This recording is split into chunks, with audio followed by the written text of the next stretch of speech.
Bismillahirrahmanirrahim. Assalamualaikum warahmatullahi wabarakatuh. Hello everyone. So today we will continue our discussion about al-maslahah al-mursalah.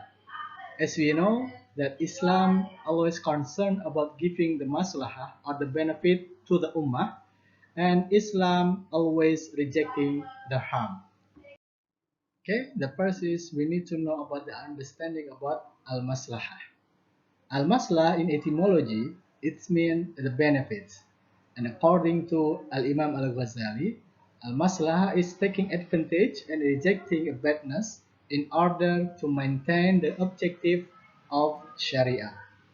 This means al-maslah is a benefit that is not clearly mentioned by the Sharia to do or to leave it. Whereas, if someone do this act, it will bring the benefit or awareness. For the example, we will go to the next slide. Okay. The position of al-maslahah al-mursalah in Islamic law, according to Jumhur ulama, they argue that al-maslahah al-mursalah can be a hujjah in a Sharia or in Islamic law. That already mentioned in Al-Quran in Surah Al-Anbiya in verses 107. Allah Subhanahu wa Ta'ala said, وَمَا أَرْسَلْنَاكَ إِلَّا رَحْمَةً لِلْعَالَمِينَ. It means it is not solely for me to send you Muhammad, except for the good of all nature. And also, most of the Sahaba and Tabi'in, they have established law based on al-maslahah.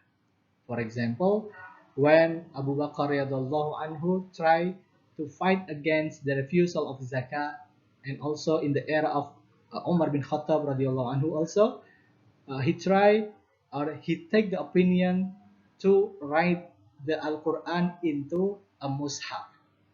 All of this opinion, of course, they take this opinion related and according to al-maslahah al-mursalah.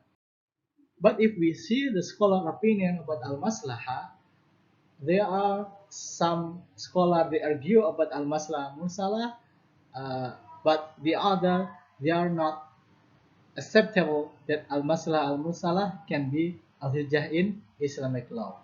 For example, like Al-Imam Ash-Shafi'i argues that al-maslahah al-mursalah is the same as al-istihsan.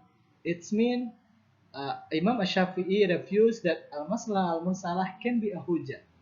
So Imam Shafi'i said that al-maslahah al-mursalah cannot be a hujjah in Islamic law. He said that a Sharia has the aims of preserving human benefits. Then the guidance must be based on the Nas or be based on Al-Quran and Hadith. Because if the benefit is not guided by the Nas or by Al-Quran and Hadith, it is not the essential benefit. It is according to Imam Ash-Shafi'i. But the other scholars, they argue that al-maslahah al-mursalah can be a hujjah in Islamic law or in Sharia itself.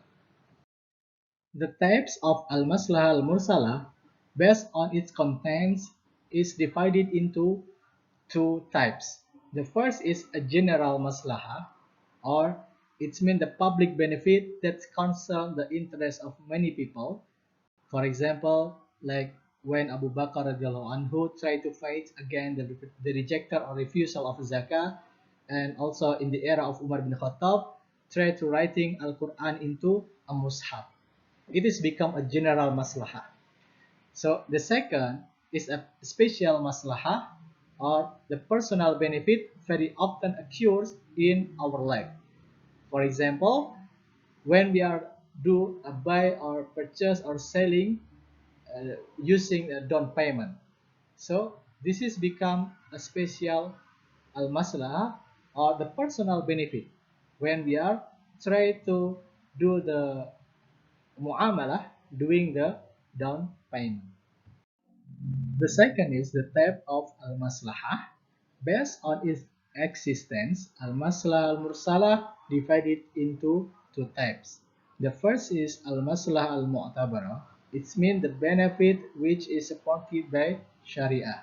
So there is a special argument that shows that the benefit. For example, cut off hand for a thief. According to Sharia law, that cut off hands for a thief is allowed because it can provide a deterrent effect to the criminals.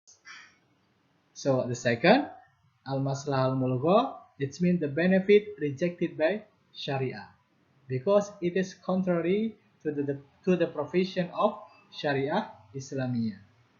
The last is the term of validity for al-maslah al-mursala. There are some requirements for running the maslah al-mursala in Islamic law. The first is the benefit achieved by maslahah al-mursalah must be the ultimate benefit, not the benefit based on a reason. That means the maslahah should produce the benefit and keep away a harmless. And the second, al-maslah al-mursalah only applies in the field of muamalah, not in the field of worship. And the third, the benefit is not contrary with Sharia or Ijma. And the last, the benefit achieved by the Maslahah Mursalah must be a general benefit, not individuals or a group. Okay, so this is the last slide for our topic discussion today. And then we will continue our discussion in the next meeting, inshallah. Assalamualaikum warahmatullahi wabarakatuh.